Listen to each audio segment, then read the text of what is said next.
நம்ம சுடரு வாயை வச்சுக்கிட்டு கம்மன் இல்லாம பாக்கியத்தோட வீட்டுக்கு போய் இங்க வீட்டுல நடந்த அத்தனையுமே புட்டு புட்டு வைக்கிறாங்க. இதை கேட்ட பாக்கியத்துக்கு கோபம் அதிகமா வருது. ஏண்டி, அந்த குடும்பத்துக்கும் நம்ம குடும்பத்துக்கும் தான் ஆகாதுன்னு தெரியாதா?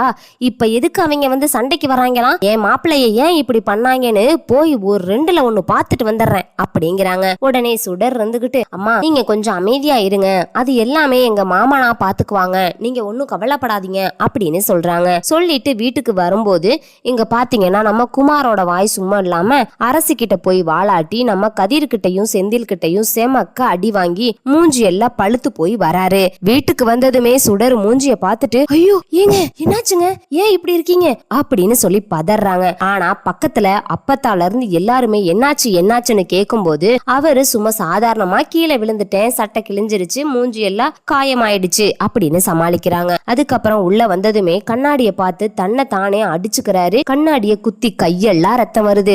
அப்ப உடனே சுடர் ஓடி போய், ஏங்க ஏங்க இப்படி சைக்கோ மாதிரி நடந்துக்கிறீங்க, வாங்க ஹாஸ்பிட்டல் போலாம், உங்களுக்கு ஏதாச்சும் ஒண்ணு ஆயிடுச்சுன்னா என்னங்க பண்றது, இந்த வீட்டுல இருக்க எல்லாரும் என்னத்தானே கேட்பாக அப்படின்னு சொல்றாங்க. ஏய், எல்லை மீறி நடக்காதடி, உனக்கும் எனக்கும் எந்த சம்பந்தமும் இல்லைன்னு சொல்லிட்டேன், அதுக்கப்புறம் என்ன அப்படியே கொஞ்சி கொலாவி வரலான்னு வந்துடுறையா?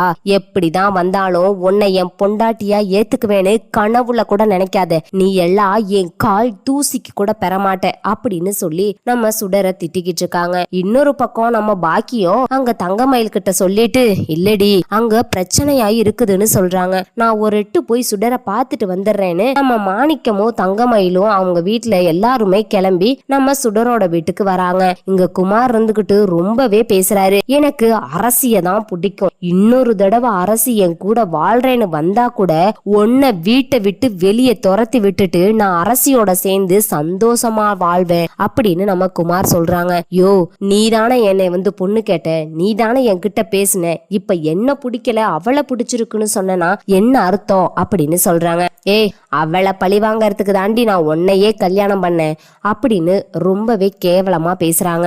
கோவம் தாங்க முடியாம பல்லார்னு கண்ணத்துல ஒரு அடி விட்டுறாரு குமார். சுடர் உடனே, நீ எல்லாம் ஒரு ஆம்பளைன்னு உன்ன போய் நான் கல்யாணம் பண்ணிக்கிட்டேன் பாரு, கிறுக்கு பயல பொண்டுக பயல அப்படின்னு சொல்லிட்டு வெளியே அழுதுகிட்டே வந்து நிக்கிறாங்க.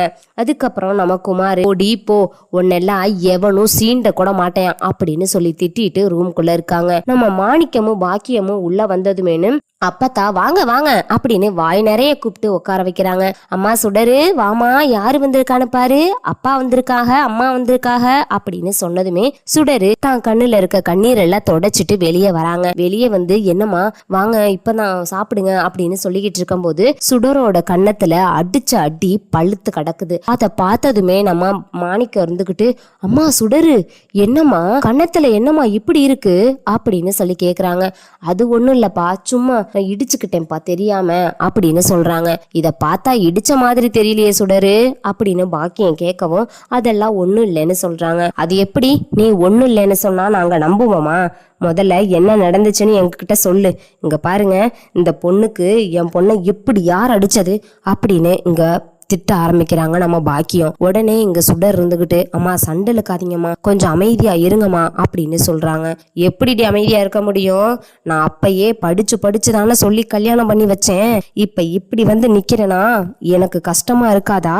அவங்க எல்லாம் நல்லா இருப்பாங்களா அப்படின்னு சொல்லி கத்த ஆரம்பிக்கிறாங்க. அதுக்கப்புறம் இவங்கனால ரொம்பவே மனசு வேதனைப்பட்டு போய், நம்ம இதுக்கப்புறம் இவங்க கிட்ட எல்லாம் இருக்க கூடாது அப்படின்னு சொல்லிட்டு நம்ம சக்தி வேலை வர சொல்றாங்க. குமரவேல், சக்திவேல், முத்துவேல்னு 3 பேரும் இருக்கிறாங்க. அங்க உடனே பாக்கியம் இருந்துகிட்டு, நீங்க எல்லாம் நல்ல ஆம்பளைங்க நினைச்சுதானே உங்களுக்கு என் பொண்ணை கல்யாணம் பண்ணி கொடுத்தேன், ஆனா இப்ப இவ கண்ணத்துல எவன் அடிச்சுறேன் அப்படின்னு சொல்லி மரியாதையே இல்லாம பேசுறாங்க. உடனே குமார் இருந்துகிட்டு, என்ன இப்பங்கிற, நான் தான் அடிச்சேன், அதுக்கு என்ன இப்ப, உன்னால என்ன பண்ண முடியும், சோத்துக்கே சிங்கி அடிச்சுக்கிட்டு இருக்க, நீங்க எல்லாம் ரோசப்படக்கூடாது அப்படின்னு சொல்றாங்க. என்னடா என்ன வாய் ஓவரா பேசிக்கிட்டு இருக்க, சோத்துக்கே இல்லாத ஆளுகிட்ட எதுக்குடா பொண்ணு கேட்டு வந்தீங்க அப்படின்னு நம்ம பாக்கியம் பேச ஆரம்பிச்சிடுறாங்க. என்ன ஒரு மருமகேன்னு மரியாதையே இல்லாம வாடா போடான்னு பேசிக்கிட்டு இருந்தா என்ன அர்த்தம் அப்படின்னு பேசவும், என்ன மருமகேன்ற மரியாதை நான் கொடுக்கலையா, அவனுக்கு நான் எல்லா மரியாதையும் கொடுத்தேன், ஆனா அந்த மரியாதைய அவனுக்கு காப்பாத்திக்க தெரியல, மானங்கட்ட பொழப்பு பொழைச்சுக்கிட்டு இருக்க இவனுக்கெல்லாம் என்னத்த மரியாதை கொடுக்கணும் அப்படின்னு சொல்லி கேக்குறாங்க. இதுக்கப்புறமும் இந்த இடத்துல நம்ம இருக்கக்கூடாது அப்படின்னு சுடர் தன் அம்மாவை கூட்டிக்கிட்டு கிளம்புறாங்க. ஆனாலும் பாக்கியம் என்னை விடுடி, 2ல் 1 தெரிஞ்சே ஆகணுமுடி அப்படின்னு சொல்றாங்க. உடனே குமார் இருந்துகிட்டு இப்ப இங்க வந்து நின்று கத்திக்கிட்டு இருக்கறதால எனக்கு அது இஷ்டம்னா உன் பொண்ணை இங்க விட்டுட்டு போ, கஷ்டம்னா கூட்டிட்டு கிளம்பு, இவளோடல எனக்கு வாழணும்னு அவசியம் இல்லை. எனக்கு என்னைக்கு இருந்தாலும் நான் அரசியத்தான் விரும்புவேன், அரசியத்தான் கல்யாணம் பண்ண போறேன் அப்படின்னு சொல்றாங்க. என்னடா ஏன்டா இப்படி எல்லாம் பேசுறேன், என்னடா அன்னைக்கே உன்கிட்ட கேட்டுட்டு தாண்டா நாங்க கல்யாணம் பண்ணோம், இப்ப இப்படி சொன்னா எப்படிடா அப்படின்னு சொல்லி கேக்குறாங்க. மா நீங்க கொஞ்சம் வாயை மூடிக்கிட்டு இருக்கிறீங்களா, எனக்கு அதுவே போதும், சுமத்தே வல்லாம கண்டதையும் பேசி மனசை கஷ்டப்பட வைக்காதீங்க அப்படின்னு சொல்லிக்கிட்டு இருக்காங்க. அதுக்கப்புறமா தான் இங்க நம்ம குமார் பேசின பேச்சை கேட்டு நம்ம பாக்கியம் சும்மா இருப்பாங்களா, காலில் கிடக்குற செருப்பை கழட்டி பட்டு பட்டு பட்டுன்னு அடிக்கிறாங்க.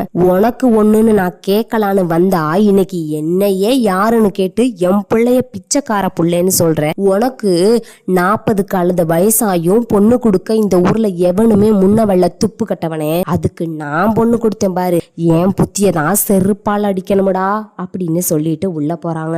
இவங்க இப்படி எல்லாம் பேசுறத பார்த்துட்டு என்ன இவங்க இப்படி எல்லாம் பேசுறாங்க, இங்க பாருங்க நான் ஒன்னும் உங்க பொண்ண எதுவுமே கொடுக்காம கட்டிட்டு வரல, உங்களுக்கு 5 லட்சம் ரூபாய் ரொக்க பணமும் உங்க பொண்ணுக்கு நகை கொலுசுல இருந்து ஒண்ணு விடாம போட்டு கட்டிட்டு வந்திருக்கேன். இப்ப நீங்க தான் எங்களுக்கு கடனாளி, உங்க பொண்ணை என்கிட்ட வித்திருக்கீங்களே தவிர உங்க பொண்ணை எனக்கு ஒன்னும் கட்டி கொடுக்கல, அத முதல்ல மனசுல வச்சுக்கிட்டு பேசுங்க. அதுக்கப்புறமா உங்க வீர தீரமெல்லாம் அலையட்டும். அப்படியே ரோசம் பொத்துக்கிட்டு வருது. ஏ அப்பா, பொண்ணை ஓசியில பணத்தை வாங்கிக்கிட்டு கொடுத்த உங்களுக்கே இம்புட்டு திமிரு, பணத்தை கொடுத்து அவளை மொத்தமா எனக்காக எங்க அப்பா வாங்கிட்டு வந்திருக்காரு, அவளை எனக்கு பிடிச்சா அவளோட வாழுவேன், பிடிக்கலையா கிளம்பி விட்டுட்டு போய்கிட்டே இருப்பேன், நான் அரசி கூட தான் வாழ்வேன், இதை யாராலையும் மாற்றம் பண்ண முடியாது. அவளை கல்யாணத்துல எத்தனை மாப்பிள்ளை பார்க்க வந்தாலும் சரி, எத்தனை பேர்த்தையும் வெளியே அனுப்பிட்டு அவ கழுத்துல நான் தான் தாலி கட்டுவேன், அவளோட சேர்ந்து நான் தான் வாழ்வேன் அப்படின்னு குமார் சொல்றாங்க. டே குமார் என்னடா பேசுற அப்படின்னு சக்திவேலுக்கும் வந்து குமார பட்டுன்னு அறையிறாரு.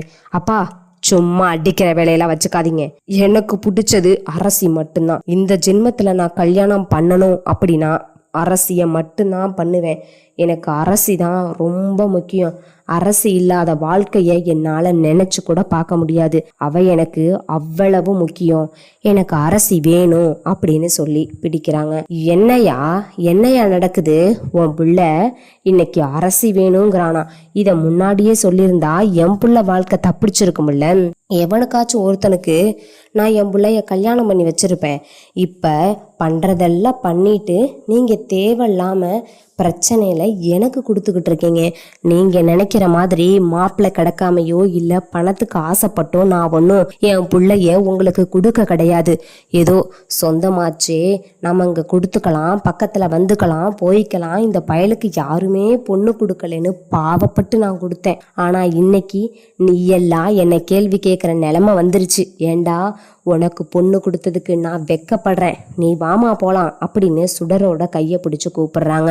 அப்போ உடனே சுடர் இருந்துகிட்டு இல்லம்மா என்னால வர முடியாது, என்ன சொல்லுவாங்க, இங்க பாரு அக்காவும் இப்படி தங்கச்சியும் இப்படின்னு சொல்லுவாங்க, மற்றவங்க வாயில விழுகிற அளவுக்கு நான் இருக்க மாட்டேன், என் புருஷன் அவரோட கோவம் தாங்க முடியாம தான் என்னை அடிச்சாரே தவிர இது நாள் வரைக்கும் என்னை எதுவுமே பண்ணது கிடையாது, அவ முன்னாடி என்னை பிடிக்குதுன்னு சொல்லி தான் கல்யாணம் பண்ணாரு, ஆனா இப்பதான் அவர் மனசை திறந்தே என்கிட்ட பேசுறாரு எனக்கு பிடிக்கல அப்படின்னு, அவர் கண்டிப்பா இன்னைக்கு இல்லாட்டாச்சும் என்னைக்காச்சும் ஒரு நாள் என்னை ஏத்துக்குவாரு, நான் அவரோட தான் சேர்ந்து வாழ்வேன் அப்படின்னு நம்ம சுடர் சொல்றாங்க.